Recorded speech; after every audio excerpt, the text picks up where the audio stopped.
Hello friends, welcome to Learner's Planet. Friends, once again I'm here with more questions, more concepts, and I'm sure you might have revised the previous sessions before you are coming for this session.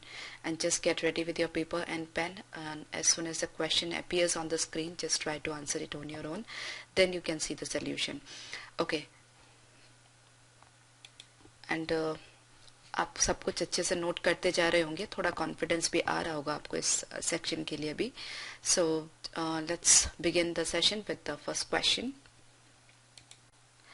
The 3 last chapters of this book are very interesting. Okay, अच्छा, अभी ये जो last है वो क्या है? Basically जो 3 chapters है उसको डिफाइन करा. 3 चैप्टर्स नाउन है, उसको डिफाइन करा, उसको मॉडिफाई करा, आप ऐसा कह सकते हैं, नॉट डिफाइन, मॉडिफाई. ठीक है, तो लास्ट बेसिकली क्या है? एडजेक्टिव है. तो एडजेक्टिव है वो नाउन के पहले आना चाहिए. अगर यहाँ पे 3 नहीं लिखा होता तो कोई प्रॉब्लम नहीं थी, लेकिन अगर 3 लिखा है तो लास्ट जो है वो 3 के पहले आना चाहिए. So the last 3 chapters, order क्या रहेगा? Last 3 chapters. Okay, so error is there in this part. In summer, days are warm than nights. जो दिन होते वो गर्मियों के मुकाबले ज़्यादा गर्म होते हैं. तो अगर हम कंपैरिजन कर रहे हैं तो यहाँ पर जो एडजेक्टिव है उसकी कंपैरेटिव डिग्री यूज होनी चाहिए, राइट? सो वार्म की जगह क्या क्या आएगा? Warmer, right? In summer days are warmer than nights. ठीक है, दो चीजों में कंपैरिजन हो रहा है तो कंपैरेटिव डिग्री यूज होगी एडजेक्टिव की. यहाँ पर एरर है. She was the daughter of a working farmer who was one of the headman of his village. Okay, ना हमने अगेन सब्जेक्ट वर्ब एग्रीमेंट के वक्त भी डिस्कस किया था कि जब भी हम वन ऑफ ये यूज करते हैं, वन ऑफ द बेस्ट. ठीक है, जैसे I can give you one example. My mother is one of the most beautiful women in the world, right? Most beautiful women. तो यहाँ पर मोस्ट ब्यूटिफुल विमेन, ये जो विमेन है वो प्लूरल यूज होता है, right? My mother is one, right? वो पार्ट है वो सिंगुलर में रहेगा. आगे जो वर्ब एग्री करेगी, my mother is one of the most beautiful, my mother is. ठीक है, मदर सिंगुलर है लेकिन one of the most beautiful women, ये जो विमेन है वो प्लूरल होगा. मोस्ट ब्यूटिफुल, जो बहुत सारी बहुत खूबसूरत जो लेडीज हैं, जो औरतें हैं, उसमें मेरी मम्मी एक है, ऐसा कहना है अगर चाहते हैं हम. ठीक है, तो the same thing is over here. ये हम डिटेल में डिस्कस किए हैं पहले. She was the daughter of a working farmer who was one of the headman. Plural होना चाहिए, ये सिंगुलर है, इसकी जगह यहाँ पर प्लूरल होना चाहिए. ठीक है, बहुत सारे जो हेडमैन है उसमें से इसका ये जो लड़की है, she was the daughter of a working farmer, ये जो फार्मर है वो उसकी बात कर रही है. ठीक है, बहुत सारे हेडमैन में से ये एक है, तो यहाँ पर was one of the headman, यहाँ पे प्लूरल होना चाहिए. ठीक है, error is there in this part. What to talk of charity? Rajan does not practice even ordinary humanity. Okay. What मतलब अब यहाँ पर ऐसा कहना चाह रहे कि चैरिटी की क्या बात करें, वो तो ह्यूमैनिटी भी, मतलब जो एक कहने का मतलब उसमें तो ह्यूमैनिटी भी नहीं, बेसिक जो दया होती है वो भी नहीं है. तो अभी यहाँ पर what to talk of charity, इसकी जगह not to talk of charity आएगा. एकदम हम हिंदी से इंग्लिश में ट्रांसलेट नहीं करते. जैसे हिंदी में तो हम ऐसा बोलते हैं कि चैरिटी की क्या बात करें, लेकिन ऐसा नहीं है कि हिंदी में से ट्रांसलेशन जब इंग्लिश में करने जाएंगे तो बिल्कुल एग्जैक्ट होगा. इंग्लिश के रूल्स अपने अलग होते हैं. ठीक है, तो यहाँ पर what to talk of charity की जगह not to talk of charity. Charity की बात मत करो. राजन तो ऑर्डिनरी ह्यूमैनिटी भी प्रैक्टिस नहीं करता है. ठीक है, तो व्हाट की जगह not.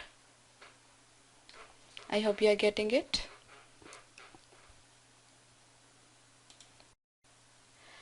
Okay, they appointed him as a manager as he is efficient. ये बहुत कॉमनली हम लोग बोलते भी हैं अपने डे टू डे लाइफ में भी, लेकिन ये एक एरर है। वो मैनेजर की तरह अपॉइंट हुआ, इसका क्या मतलब? वो मैनेजर अपॉइंट हुआ, मैनेजर खुद अपने आप में एक डेजिग्नेशन है, तो उसकी तरह, एज मतलब तो ऐसा हो रहा है कि उसकी तरह अपॉइंट हुआ है, लेकिन दे अपॉइंटेड हिम मैनेजर। ओके, उसमें एज लगाने की जरूरत नहीं है, मैनेजर अपने आप में एक डेजिग्नेशन है। Okay, so they appointed him manager as he is efficient. As का मतलब यहाँ पर रीजन की वजह से आ रहा है कि उसको मैनेजर क्यों अपॉइंट किया गया, क्योंकि वो एफिशिएंट है। So there is an error in this part. The reason of his failure is due to his negligence. Reason का क्या मतलब होता है? कारण, कि भाई उसकी जो फेलियर है उसका कारण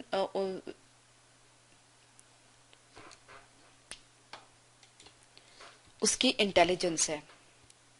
थोड़ा अजीब है।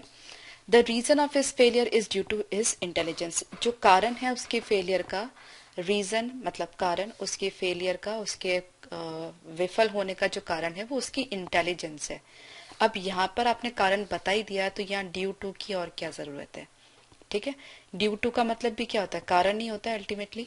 तो यहाँ पे कारण हमने वर्ड यूज कर लिया, तो यहाँ पे उसको डुप्लीकेट करने की जरूरत नहीं है। The reason of his failure is his intelligence. Okay, वैसे नेग्लिजेंस या कुछ और होना चाहिए, बट ठीक है, so it should be deleted. He only wrote on one side of the paper. Okay, तो आपको सुनने में भी अजीब लग रहा होगा, ये जो ओनली एडवर्ब है, ओके, इसका जो प्लेसमेंट है वही गलत है, इसके बाद होना चाहिए he wrote only on one side of the paper, so it should be placed after wrote. Okay, so error is there in this part. I hope you are able to understand this.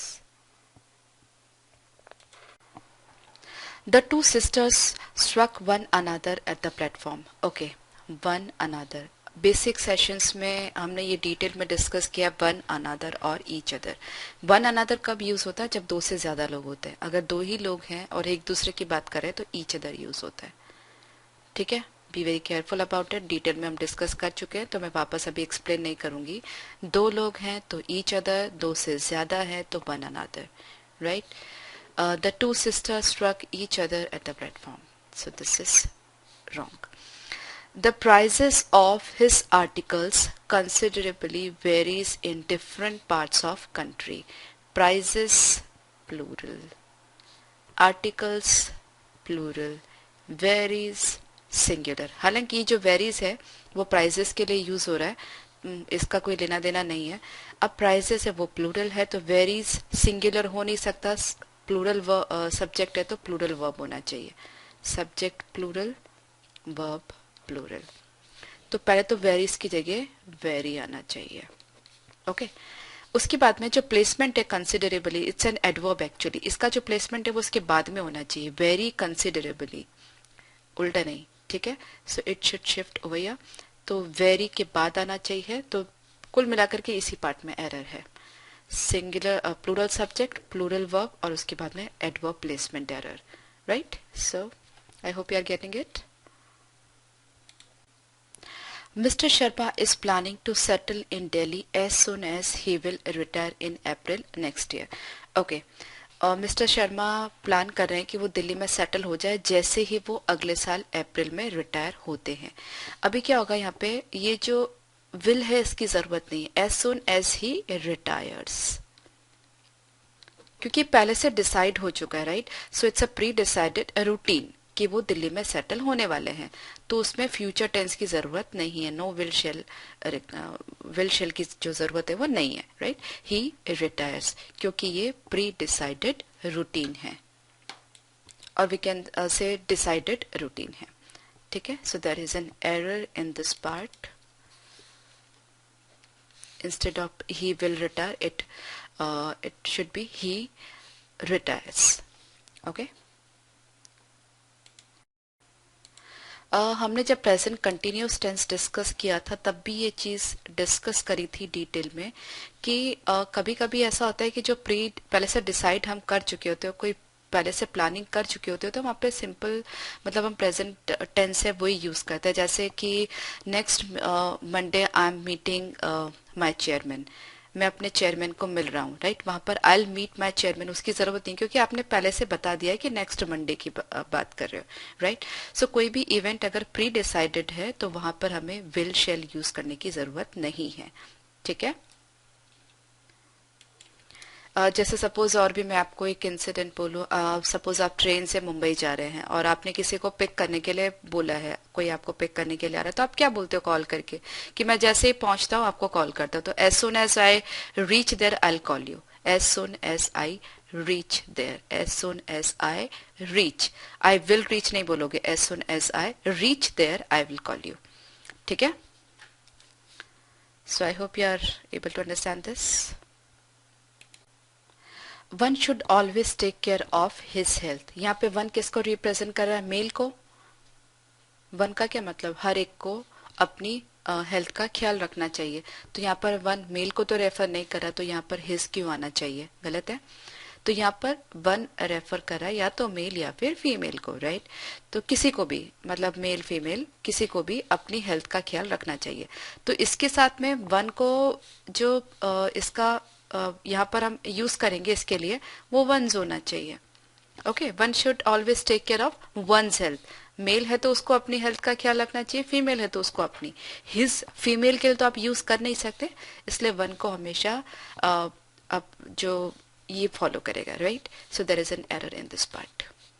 I am very thirsty, give me little water to drink. Okay, now हमने detail में discuss किया है difference little, a little, few, a few।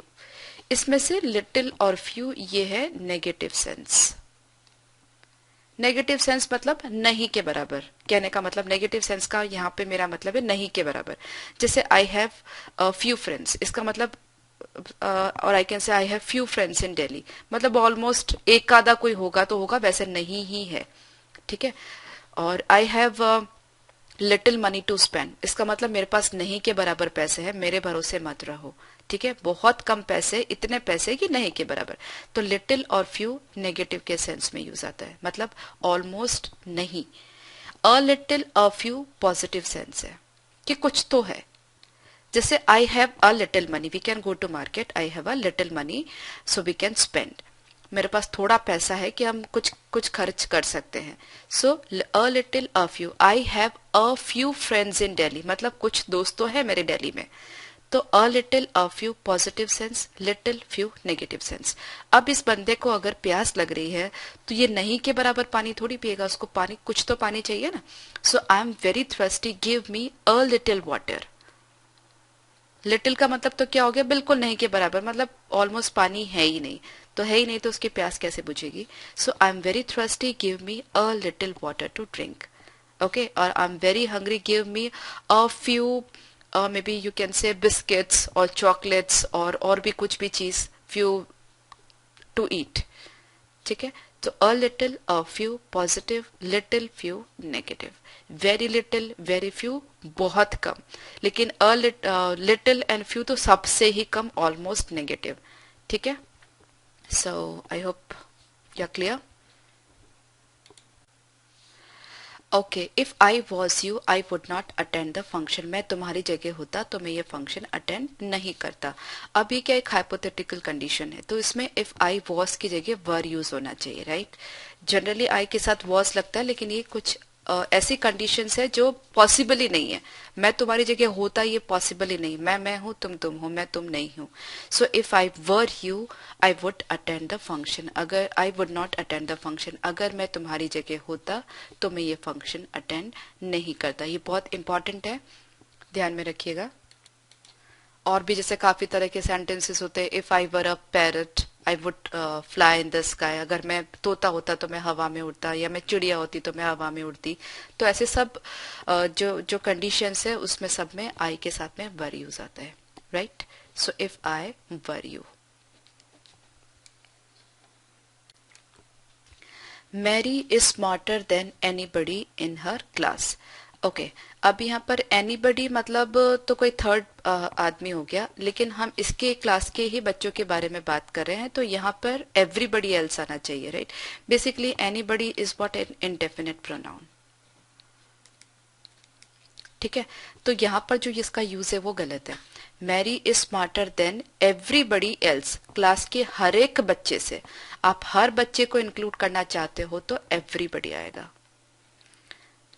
ठीक है। तो और हर बच्चे से, सो एवरीबडी एल्स होना चाहिए। Mary is smarter than everybody else in her class, दूसरे हर एक बच्चे से। एल्स मतलब एकदम हिंदी मतलब हर दूसरे बच्चे से, हर एक बच्चे से।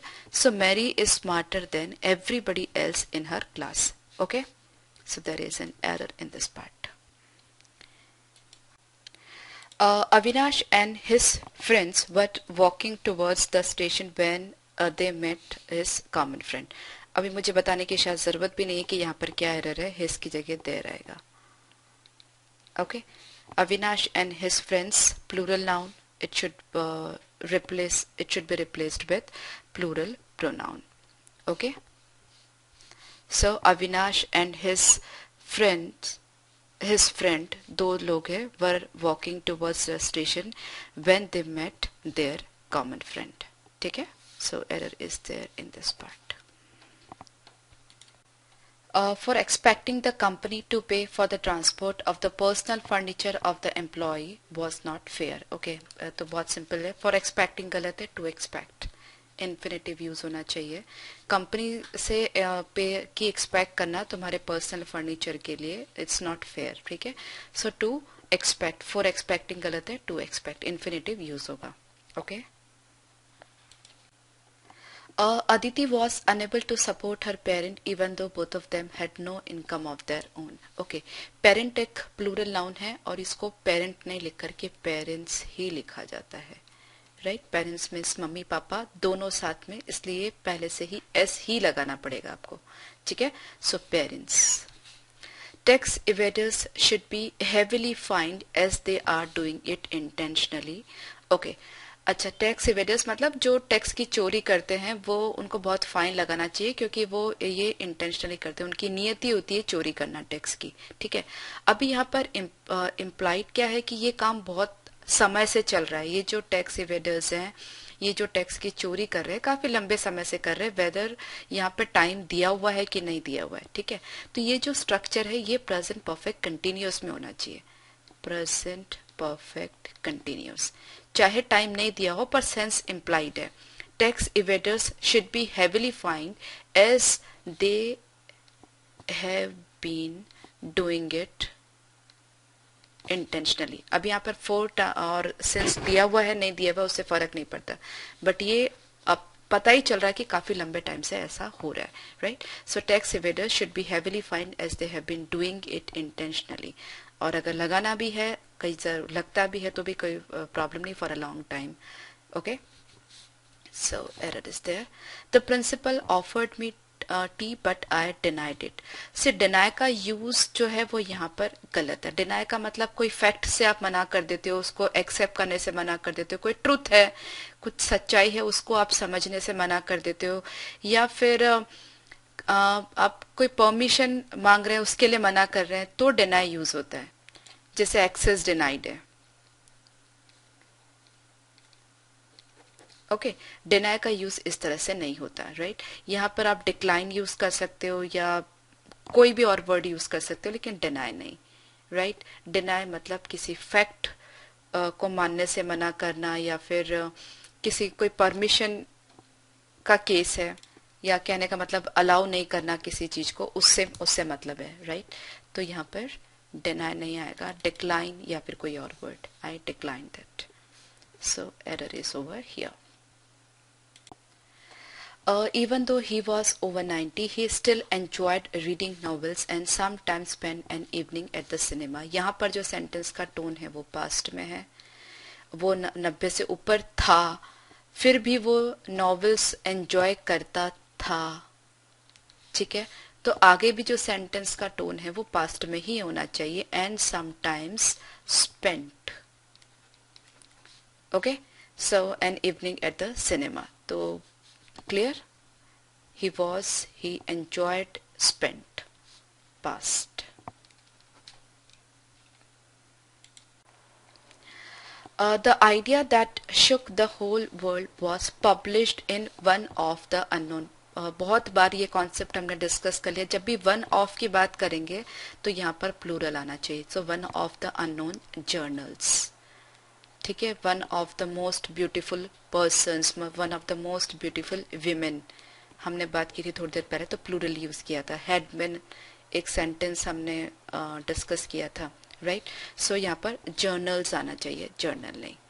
ओके, बहुत सारे जर्नल्स में से एक. सो unknown journals. Up to the time the last vote was recorded, it was difficult to decide whether victory lay with the ruling party or the opposition. जब तक लास्ट वोट पड़ा तब तक ये डिसाइड करना डिफिकल्ट था कि जो जीत होगी वो अभी जो पार्टी रूल कर रही है उसकी होगी या अपोजिशन पार्टी की होगी. तो अप टू तो गलत है, या तो टिल आएगा या अनटिल. ठीक है. समय की जब भी हम लिमिट की बात करते तो टिल अनटिल यूज करते, अप टू यूज नहीं कर सकते. तो टिल द टाइम और अनटिल द टाइम. ठीक है.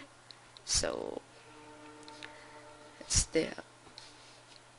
The information supplied to us was were not as useful as we first thought it would be. Okay, बोलने में गलत लग रहा है. इंफॉर्मेशन के साथ वॉज यूज होना चाहिए, राइट. सिंगुलर इंफॉर्मेशन के साथ जो वर्ब है वो सिंगुलर वर्ब यूज होती है. Information. The man appears to have seen more happier days. Okay. See, happy जो adjective है, happy, happier, happiest, right? इसके positive, comparative and superlative form happy, happier, happiest होते हैं. तो happier के बाद में और more लगाने, पहले और more लगाने की जरूरत नहीं, ये already comparative degree है. ठीक है. तो पहले के दिन और अभी के दिनों के बीच में कंपैरिजन हो रहा है, तो हैप्पियर इनफ है, मोर की जरूरत नहीं है. ठीक है. So that's an error in this part. His manners indicate that he has no other intention than to steal his money. See, then generally हम comparison के लिए यूज करते हैं. ठीक है. तो यहाँ पे कंपैरिजन तो कोई हो नहीं रहा.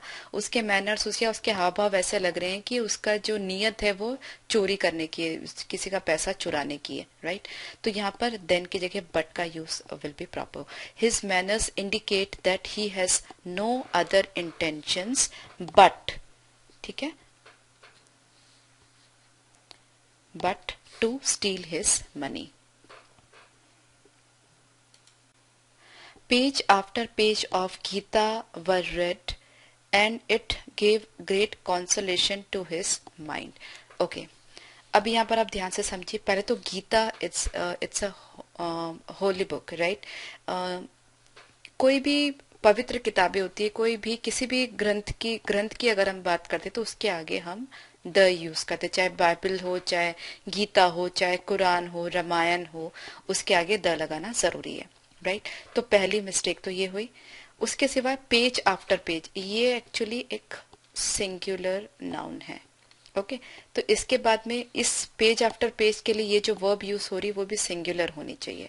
सो page after page of Gita was read, right? It is not were read, it's read actually. So page after page of the Gita was read and it gave great consolation to his mind. Okay, so दोनों errors. किसी भी Holi book के पहले आपको the लगाना पड़ता है, Gita, Bible, Quran, Ramayan जो भी हो, और पेज आफ्टर पेज के लिए यहाँ पर was आएगा. तो कुल मिला के दोनों errors इसी पार्ट में है. ठीक है. Have you read this book farther than I? Farther, actually farther जो है वो distance के हिसाब से यूज होता है. far, farther, farthest. जो ज्यादा का जो अपने को सेंस लाना है कि तुमने ये किताब मुझसे ज्यादा पढ़ ली, तो उसके लिए फर्दर यूज होगा. ठीक है. फार्दर जो है वो डिस्टेंस के लिए होता है, ज्यादा के लिए फर्दर यूज होता है. So have you read this book further than I, गलत है. The production of different kinds of artificial materials are essential for the conservation of our natural resources. अब भी मुझे बताने की जरूरत नहीं, यहाँ पे सब्जेक्ट वर्ब एग्रीमेंट एरर है.